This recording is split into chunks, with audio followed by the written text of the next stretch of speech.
It's so wild that this motherfucker is literally the HHS secretary, man. Like, he is in charge of the CDC, bro. That's wild. We do have other news this morning, including a massive... Yeah, meanwhile, the CDC is on fire. CDC Director Susan Menares ousted less than 1 month after being confirmed by Senate. Massive shakeup at the Centers for Disease Control. Now, the White House says it's fired CDC Director Susan Menares barely 1 month after she took over. Her lawyers say she, quote, refused to rubber stamp unscientific, reckless directives and fire dedicated public health experts. Other top CDC officials have resigned. So let's bring in CBS News medical contributor Dr. Celine Gounder, editor-at-large for public health at KFF Health News. Celine, good morning. I want to start with the status of the director, Susan Menares, as well as these other resignations. What can you tell us? What do they think is going to happen if they cut access to, like, antidepressants? Like, these guys say mental health is, like, the primary thing here, the primary reason why these sorts of, like, incidents take place. And then they're like, and we want to make sure that the limited number of people who do have access to this medication no longer have access to it. What the fuck do you think is going to happen after that? Like, what are we talking about?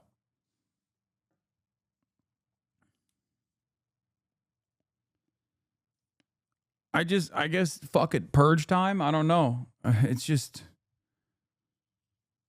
I mean, it is eugenics for sure.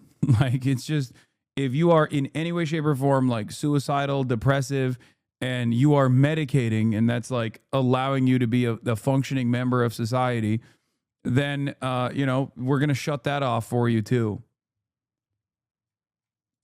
This is a complete meltdown at the CDC right now. I've spoken to dozens of employees at the CDC over the last day. Here's what they've told me. On Monday, Dr. Menares was scheduled to have an in-person all-hands meeting to reassure the staff that they were doing what they need to be doing to make them safe.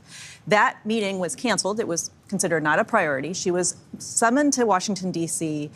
There's been some friction between Menares and Kennedy over vaccines, in particular COVID vaccines, and the upcoming CDC Vaccine Advisory Committee meeting that's coming up in September.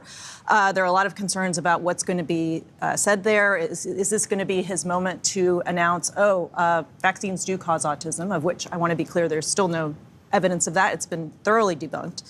And then also that the administration has been unhappy with the way that she was talking about the shooting at the CDC.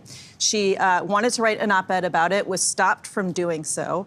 And we're really dealing with a massive power vacuum, leadership vacuum, because it's not just Dr. Menares who's gone. You have 25% of the staff that's been fired. It's the Centers for Disease Control and Prevention. A number of the directors of the various individual centers have also been pushed out. And then 3 additional center directors resigned yesterday. So if there's already a meltdown, there's already chaos, these calls for the ouster of Secretary Kennedy at HHS, which oversees CDC, tell me about those. I mean, are those helpful? Are they hurtful? What are people saying? Well, I can tell you overnight, Republican Senator Bill Cassidy, who's also a physician, he contested the removal of CDC Director Susan Menares, and he said this will require oversight. He did not, however, address reports that she actually had reached out to him when she was dealing with some of these issues with Secretary Kennedy prior to her ousting. Senator Bernie Sanders said it's outrageous that Secretary Kennedy is trying to fire the CDC director for her commitment to public health and vaccines.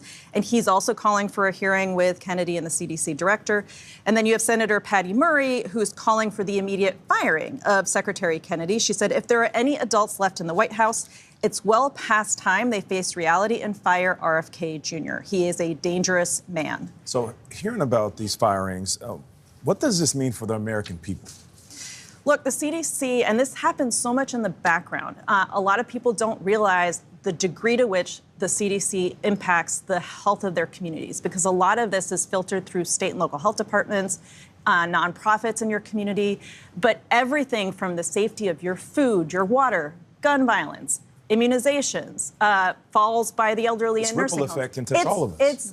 Yeah, exactly. It's going to touch all of us. It's public health. Yeah. Dr. Gounder, thanks for bringing some order to the chaos. Appreciate it. New CDC director is a close ally of Peter Thiel. Trump admin names new acting CDC director after Monera's fighting. Is awesome. Let's just give Peter Thiel the government, dude. Fuck it. We have mass shootings taking place. So obviously, what's the solution? Peter Thiel. Peter Thiel's Palantir surveillance technology with Israeli ontology. Okay, equipped. What's the solution to the CDC director? Bring in a Peter Thiel acolyte. That's what we got to do. You know, it's awesome. Jim O'Neill, a top deputy Health and Human Services Secretary, Robert F. Kennedy to serve as acting director of the Centers for Disease Control and Prevention, following the ouster of Susan Monera's, who lasted mere weeks in her position. The White House removed CDC Director Susan Monera's from her post for not being aligned with the president's agenda of making America healthy again, according to the White House spokesperson Kush Desai. But she's now saying the decision must come directly from Trump, who has not said anything publicly about her ouster. It's already been proven that SSRI meds raise your chances of self-harm. Why are people surprised? Why did these... Dude, you deserve this country. You really do. You deserve RFK Jr., bro. You know, good luck.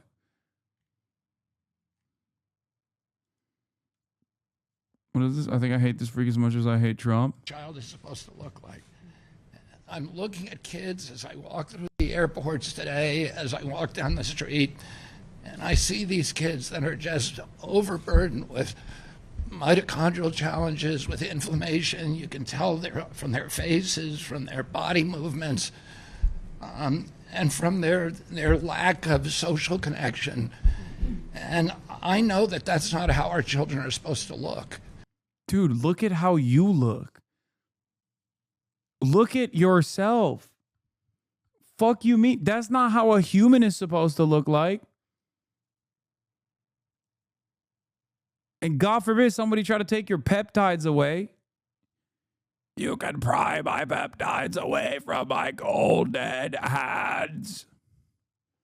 I will never give up my peptides, nor my HGH. It's so wild that this motherfucker is literally the HHS secretary, man.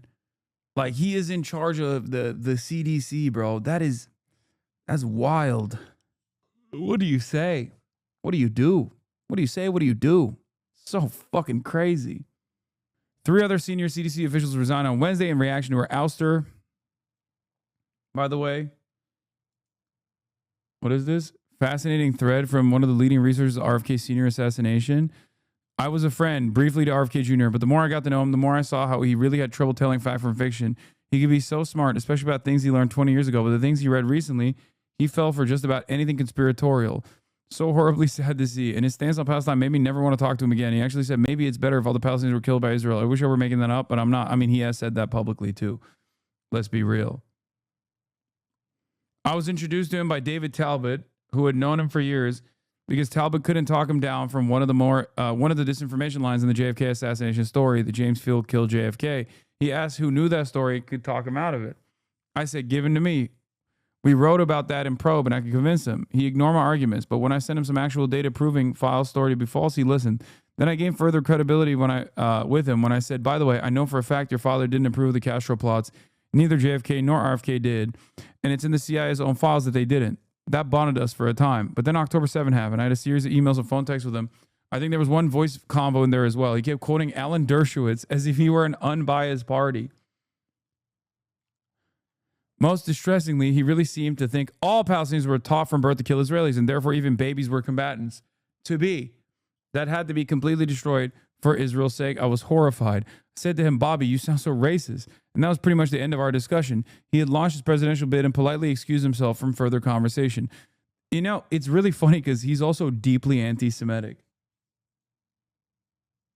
It's just like he is like anti-Semitic in the way that you would assume him to be anti-Israel. You know what I mean? Like that level. I mean, he very openly said that the COVID-19 pandemic was like crafted by Ashkenazi Jews and the Chinese as a bioweapon to kill non-Jews and non-Chinese. Like, that's crazy. And he's such a fucking conspiracy maximalist that like, you know, there is no way that you believe in all those conspiracies and then don't assume that Jews are responsible for it. There's a level of conspiracy that once you go beyond it, it's always Jews that are responsible for it. And I know for a fucking fact RFK is at that level. I heard from him. What I heard from him was when he called to ask me to help make a list of people that the CIA's records should be searched into the RFK assassination. This is Bobby, he said. I'm so furious at you, I said, literally shaking. Why, he asked. Palestine, I responded. He went back into it. They're taught from birth to kill. So are the Israelis, I said. He said, this is a subject for a much longer conversation. I said, what did you call me about? I love him and I can't stand him at the same time. What is this fucking riz that he has, dude? Ladies love this man. Okay? That I don't understand at all. Ladies love a little freak with a brain worm in his head, I think.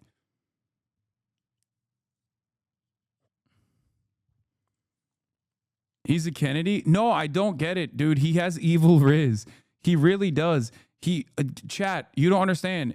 It's not even like Carol Hines or Cheryl Hines or whatever her name is, like the Larry David's wife in Curb Your Enthusiasm that he's married to. But like, remember, Olivia Newsy, that fucking writer that wrote a profile on him, fell in love with him. And like in the profile, she says he smells bad. Like, how do you do that? How do you go from he smells bad to like sexting this guy who is married?